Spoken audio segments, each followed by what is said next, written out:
वो अपनी गर्लफ्रेंड को महंगे गिफ्ट दिलाने के लिए अपने चाचा और चाची से ही 1 लाख रुपए उधार लेता है ब्याज पे।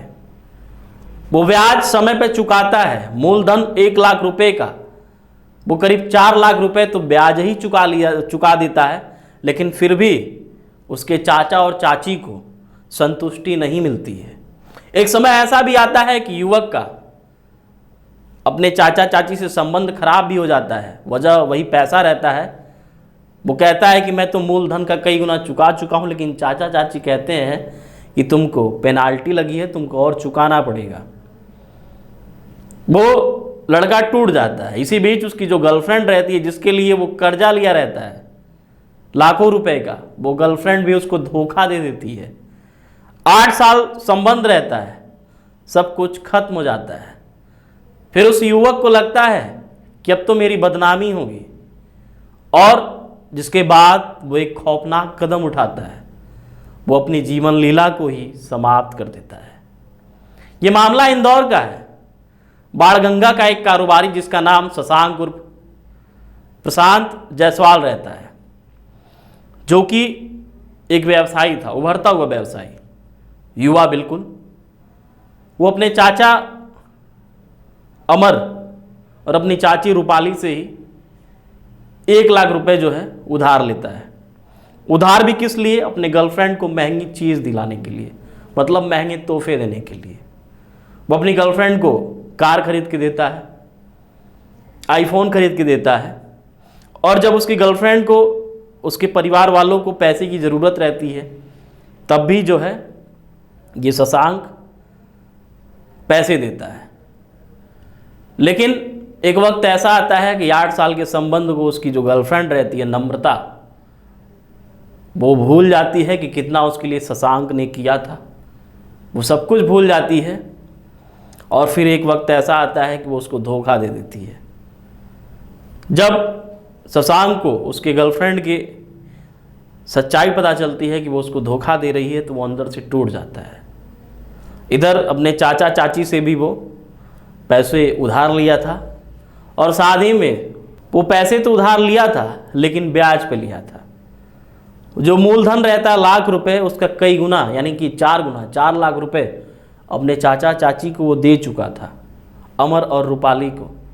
लेकिन फिर भी जो उसके चाचा चाची जो कि उज्जैन में रहते थे, वो लगातार दबाव बना रहे थे कि तुम पेनाल्टी के तौर पर और पैसे दो।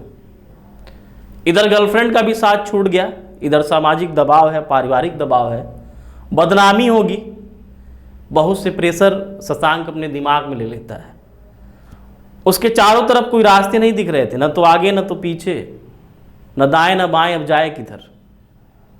जीवन पूरी तरीके से अंधकार ग्रस्त हो चुका था।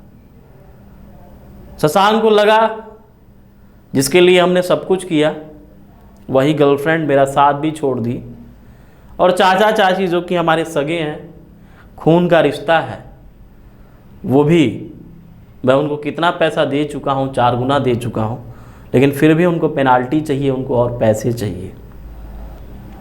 जिसके बाद वो अपने कस्टमर को बाकायदा टेक्स्ट मैसेज भेजता है, व्हाट्सएप पे भी मैसेज भेजता है कि मैं क्यों सुसाइड कर रहा हूँ, क्या वजह है जो मैं अपनी जीवन लीला को समाप्त कर रहा हूँ, और सब कुछ बाकायदा लिखने के बाद वो अपनी जीवन लीला को समाप्त कर लेता है। ये मामला जुलाई 2023 का है, तारीख 27 जुलाई। जिसके बाद बीते दिन जो उसका कस्टमर रहता है शशांक का, वो शशांक के परिवार वालों तक उस मैसेज को पहुंचाता है, और फिर इस मामले में एफआईआर दर्ज होता है। फिलहाल पुलिस तहकीकात कर रही है। अमर और रूपाली नामजद हैं इस मामले में, जो उसके चाचा चाची हैं। अब आगे की जो भी कानूनी कार्रवाई होगी, प्रक्रिया होगी, उसको किया जाएगा। लेकिन सोचिए किस तरीके से खून के रिश्ते शर्मसार हो रहे हैं, किस तरीके से एक युवक एक युवती के ऊपर अपने कह सकते हैं कि पूरे जीवन को बर्बाद कर दिया। जो उसकी गाड़ी कमाई, जो उसने कर्जा लिया, सब कुछ गर्लफ्रेंड के लिया। लेकिन फिर भी न तो उसकी गर्लफ्रेंड हुई, न ही उसके चाचा चाची जो कि सगे थे वो अपने हुए। वो बाकायदा 52 सेकंड का एक ऑडियो क्लिप भी है। करीब 40 बार उसने अपने चाचा चाची से बात भी किया। लगातार वो प्रेशर बना रहे थे और अंत में 27 जुलाई को उसने अपनी जीवन लीला को समाप्त कर दिया। समाज किस ओर जा रहा है, किस तरीके से रिश्ते शर्मसार हो रहे हैं, कर्ज के मामलों में लेकर लगातार हमारे समाज में ऐसे तमाम कहानियाँ, किस्से, केसेस सामने आते हैं। जब कोई कर्जदार होता है, किसी से कर्ज लेता है और देने वाला देनदार जो होता है मूलधन के अलावा उससे और अधिक ब्याज की कामना करता है, भले ही वो कई गुना उसको मूलधन का ब्याज दे चुका हो।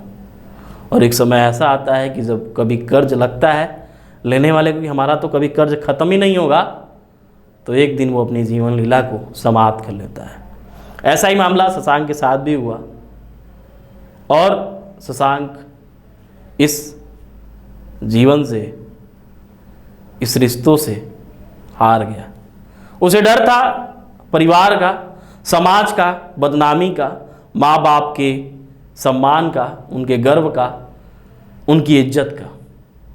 वो अपने माँ बाप से इस कृत्य के बाद कि हमने कर्जा लिया है और कई गुना भुगतान भी कर चुका हूँ, फिर भी लगातार प्रेशर बन रहा है, किस तरीके से अपनी बात को रखेगा वो नहीं रख पाता है, अपने माँ बाप को फेस नहीं कर पाता। और एक समय ऐसा आता है कि वो अपनी जीवन लीला को ही समाप्त करने की सोचता है और अपनी जीवन लीला को समाप्त कर देता है। जीवन लीला को समाप्त करने के ऐसे मामले आए दिन हमारे समाज में आते रहते हैं। इसके लिए ज़रूरी है कि हमको अपने स्वविवेक को और मजबूत करना होगा और कोई भी गलत कदम उठाने से पहले अपने परिवार के बारे में सोचना होगा।